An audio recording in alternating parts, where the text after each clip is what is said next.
Hello, I'm Bill O'Donnell, and today we are in the chapel of St. Michael's High School, the Christian Brothers residence here in Santa Fe, New Mexico. And we've had a wonderful visit with the Superior General, the head Christian brother of the world, is here visiting Santa Fe and this particular province, and we had a chance to interview him. Along with Brother Álvaro, we had Brother Bob, who's in charge of Canada, English-speaking Canada and the United States. Just a wonderful guy. We just met him, and he was very animated.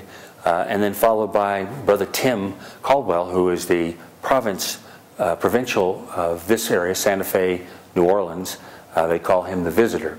And just three wonderful guys who had a lot to share. And we caught them right after Mass, where they just received the Eucharist and going up for dinner. And they were kind enough to spend a little time with us and share the wealth that the Christian Brothers represent, particularly here in this area. Most people know the history of modern New Mexico. Bishop Lamy brought in the Sisters of Loretto to teach the girls and the Christian Brothers to teach the boys, and they were and continue to be the educational system of choice here in northern New Mexico particularly. So it's been a real blessing for us to be here today, and with my cameraman and associate producer Casey Rye, I want to thank you for viewing, and stay tuned in the future for more Spirituality TV. Hello, we're here in the Christian Brothers Chapel at St. Michael's High School, and we have a brief moment with the Superior General from Rome, Brother Álvaro. Welcome to Santa Fe. Thank you very much. Tell us, folks, a little bit about you and about the brothers and why you're here. I am from Costa Rica, but now for the last 11 years I am in Rome as Superior General of the Brother of the Christian School.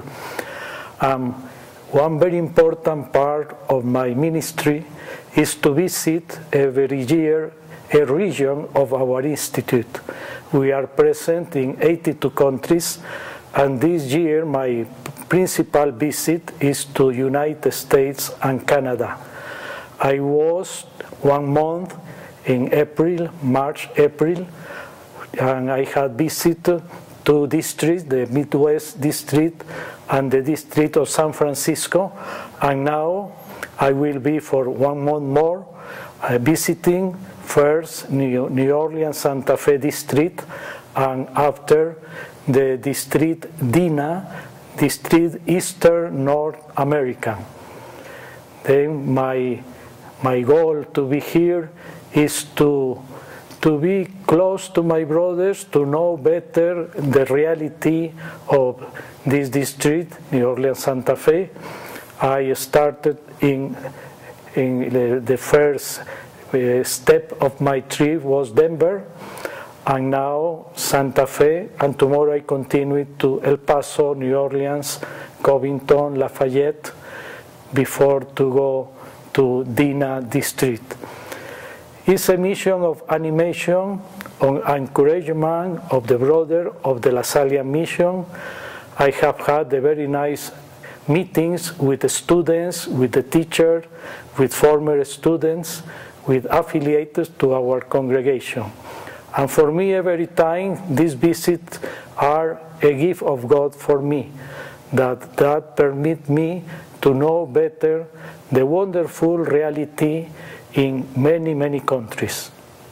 That was great. What message would you have for the people of this district in Santa Fe if you had a chance to speak with them? I said the other day to the student that Santa Fe has a big relationship with the La Salle, because not only for the number of years that the La Salle is present here in St. Michael's, and before also in the college, but for the name Santa Fe, faith, the Holy Faith. For us, our LaSallian spirit is faith. Then my message is live strong our faith. Faith in God, our Father, Mother, who love us always, who forgive us always, who is very close to us. For that, in the LaSallian tradition, we remember every day sometimes that we are in the holy presence of God. Then, to be a strong faith because we are, all of us, sons and daughters of God. And if we are sons and daughters of God, we need to be also sisters and brothers of one another, and to be a heart very open to the needs, especially of the poor. Okay. One last question, brother. Can you say a word for vocations and invite more vocations? Okay, very important question. We are looking for vocation. In the past, when we spoke about Lasallian vocation, we think only in brother vocation. Today, we think, yes, in brother vocation. And we like to have a lot of new brothers. But at the same time, there are other ways to live the Lasallian vocation. As volunteer, as teacher engaged in the Lasallian mission, in the campus ministry, in other ways. Then my invitation are young people to think about a possible Lasallian vocation.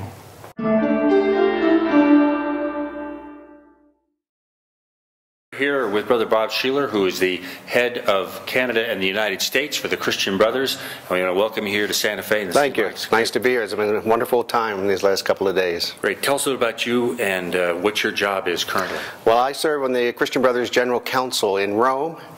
We are 8 counselors helping our Superior General, Brother Álvaro, who have responsibility for schools in 82 countries around the world. My particular responsibilities are at the United States and English-speaking Canada, where we have today 100 schools. Mostly secondary schools throughout the country, 7 universities, a number of programs for court-adjudicated young men, and several retreat centers. We also have a new movement called the San Miguel movement, in which these are elementary schools, actually middle schools, for Latino, African Americans in the inner city.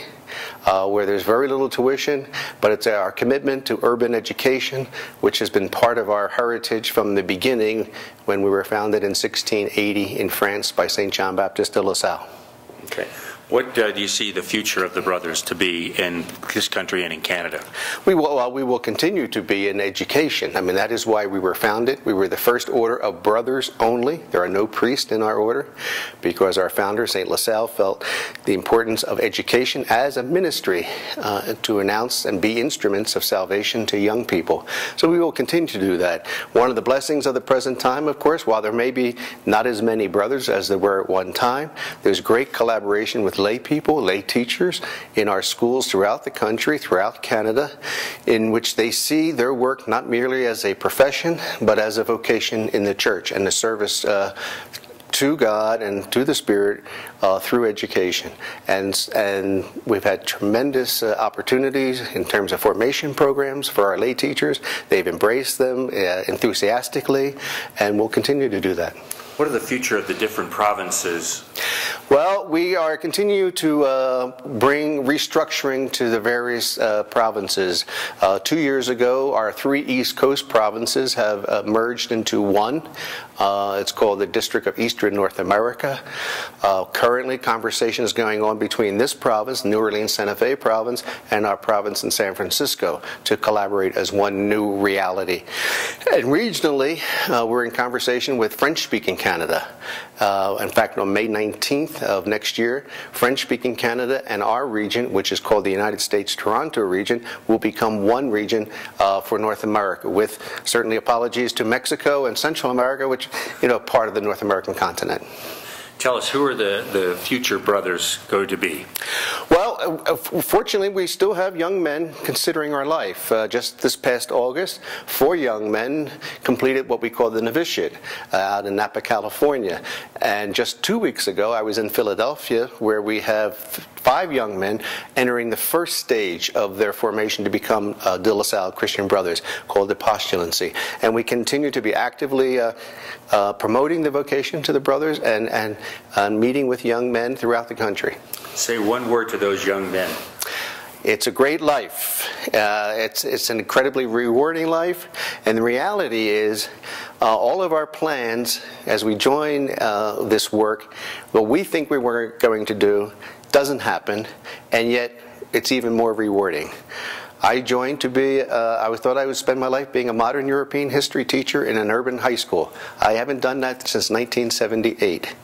But I've been able to encounter the needs of education throughout the world because of the various responsibilities I've been given. So it's come and see, and it's worth a commitment of your life. We're here with Brother Tim Caldwell, the visitor for the province, New Orleans, Santa Fe province, and it's a pleasure to have you here. Can you tell us what brought you here today? Part of my pastoral role is to visit with the Christian Brothers and Lasallian partners in the New Orleans Santa Fe district in our educational and evangelizing ministries. St. Michael's, of course, 152 years young, is one of the places that I visit on a regular basis. Oftentimes, when I'm in the community, I'm pretty much zeroed in on the lives of the brothers, their needs, their prayer life, their needs, especially as senior brothers. But when I'm here, I also make a point of visiting with the administration, key faculty, and naturally, of course, the young people. Give us some advice in terms of how we can support, as lay people, can help support the brothers and the mission here. Well, certainly the partners in the Lasallian mission are already helping us. We Christian Brothers are laymen in the church, and so we feel an affinity and a certain resonance with the lay people who are working here in Santa Fe, whether in an intentional, formal way as faculty, as counselors, as coaches, however that might take shape in a school environment, but also in the wider educational community.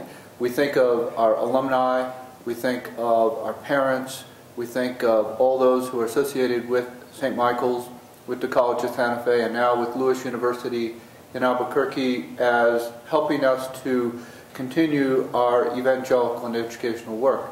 So prayer, naturally, is something that we welcome. Prayer for those who are engaged in this daily ministry of calling people to God, winning hearts to God, as our founder, Jean-Baptiste de La Salle, reminds us, but also in terms of offering themselves for supportive ministries. Young people need a culture in which they hear God's call. So they need a culture in which young people can feel that they belong to the communion of saints.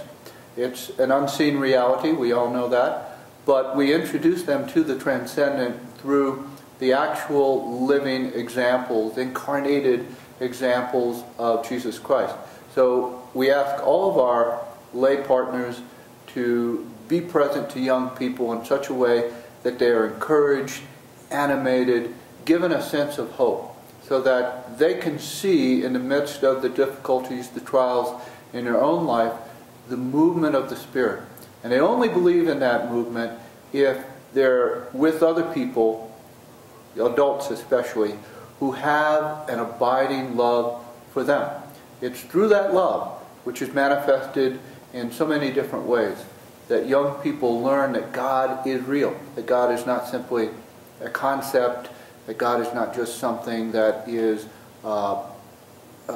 something you have to believe in, something that is a part of an institutional reality, but that God breaks into their lives, breaks into history, and is inviting them. So we ask our partners, we ask our educational community to support us through their living example of the love that Christ has for them. Perfect. One last question for an invitation for vocations.